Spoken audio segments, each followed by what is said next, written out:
Hello Capoeiristas!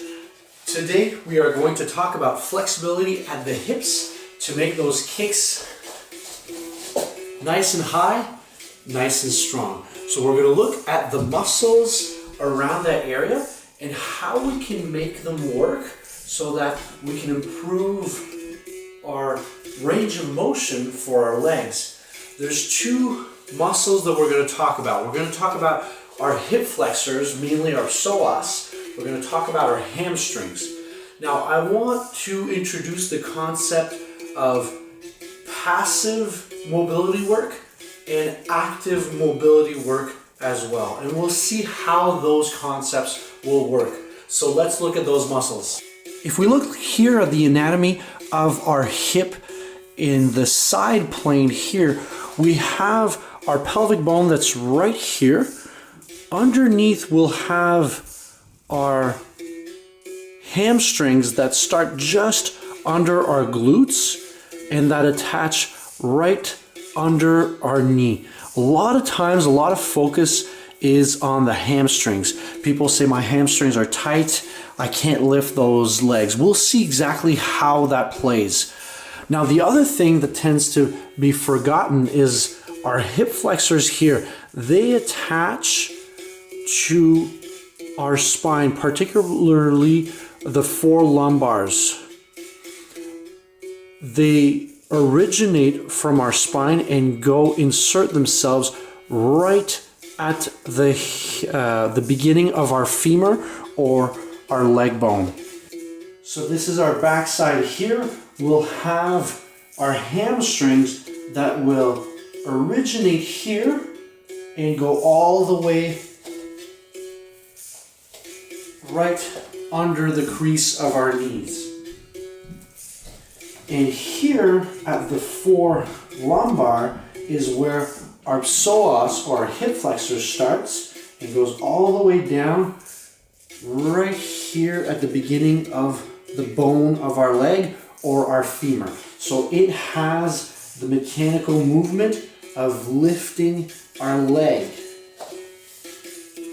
Now, when we look at our leg being lifted during a kick, the major muscle being contracted is going to be our hip flexors. So our psoas here wants to bring our femur closer to the spine.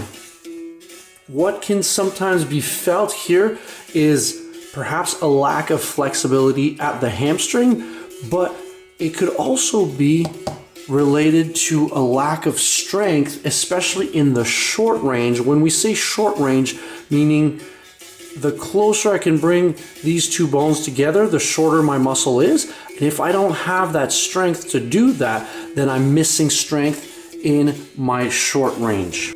The strategy is to target both muscles. I want you to think about, yes, stretching the hamstring is a good place to start. But if it's the only thing you do, you're not really going to get the results as fast as you can. We also have to work that hip flexor to bring our femur as high as we can.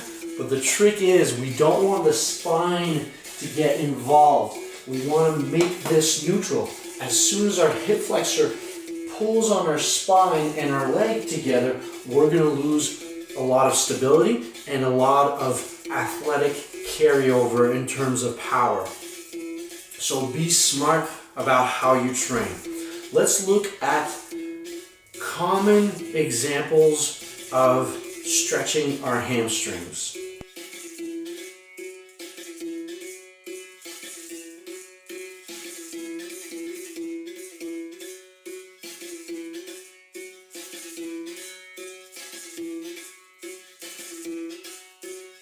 The issue with that is that we get the spine involved. So the spine starts to bend and we're teaching our nervous system to go in a position that we can't really generate power. Yes, you might feel it in your hamstrings, but the issue here is that we don't want the head to go to the closest to our knees or shins by compromising our spine. A good way to really isolate that hamstring is to simply keep a neutral spine, and bend forward.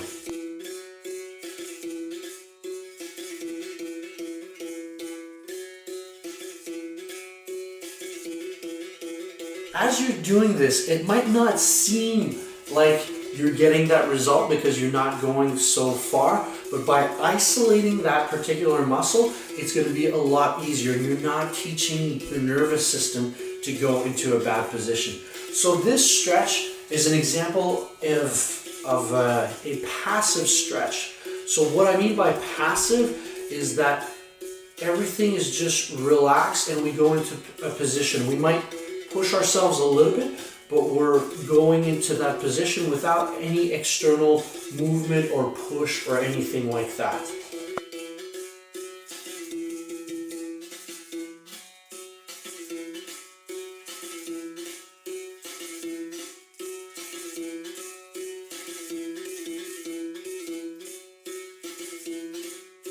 When we look at a dynamic stretch, one that involves movement, or in this case swinging, we're going to be looking at something that we can go in a range of motion that in a static position or slow and controlled, we cannot. A good example of that is swinging the legs. Now here it is a little bit harder to maintain neutral spine, but as much as you can, try to maintain it.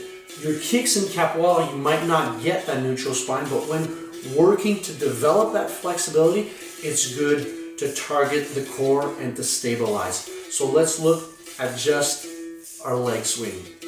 Now that we're starting to think about the core, a simple exercise that we can do on the ground is just lying on the ground. While lying, it's going to be very difficult to bend the spine. So this is a great place to start.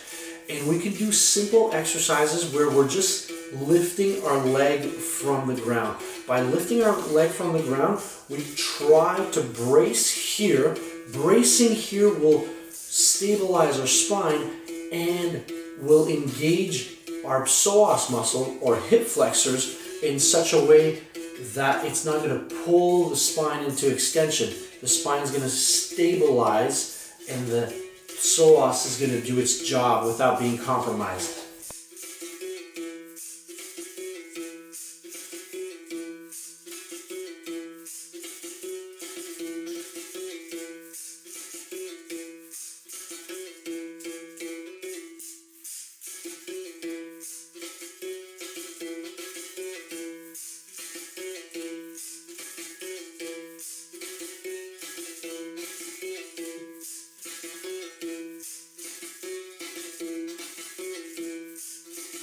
If I'm lying on the ground, I use my core to stabilize myself and I try to bring my leg here. I can bend the knee or I can try to straighten it, which will get me a little bit more stretch in my hamstring.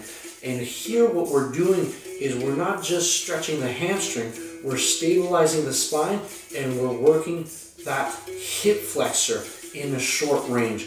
I suggest you doing this exercise bent leg where you can get closer to that shorter range and also straight leg. You will see a difference in a lot of people of that range of motion, especially me, but by working both, eventually we will find a happy medium where our spine is stabilized and our leg in a controlled state without swinging it has that mobility. You can play around with this movement by simply adding an elastic band around your thigh. This way it will give you more resistance. Try not to put too much resistance, because if you're forcing really hard and you can't get into that end range because it's too difficult, remember we want to get as high as we can, bent knee and straight knee. So play around with that concept.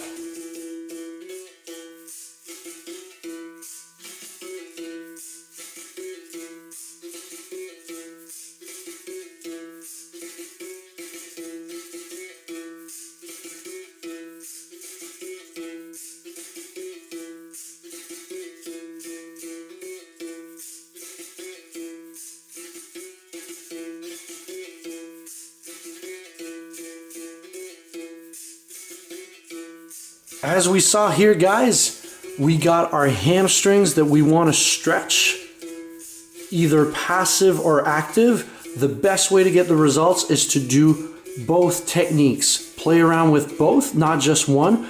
We want to use our psoas in a short range, but we want to stabilize our spine so that we're stronger and have more athletic carryover. I will challenge you to play around with those concepts. I know often the way that I was taught, or the traditional way, was just ground static stretching. It's not a bad place to start, but let's try to get a little bit away from those traditions or add a little bit to that. Passive stretching is one thing. Don't forget to work that psoas or that hip flexor so that you have that strength to bring your leg a little bit higher. You will also stretch your hamstrings, but the other thing is we want that core to stabilize that spine so that those kicks are not just high and fast and strong, but you have that capability of protecting yourself and moving around. So those are the concepts that I'm going to leave with you today. Try them out, practice them during your warm-up, at the end of class to see any difference, and as well outside of your capoeira training. Let me know how that goes, and we'll work together to see our improvement with our kicks. As always, guys, thank you very much for watching. We'll see you on the next show.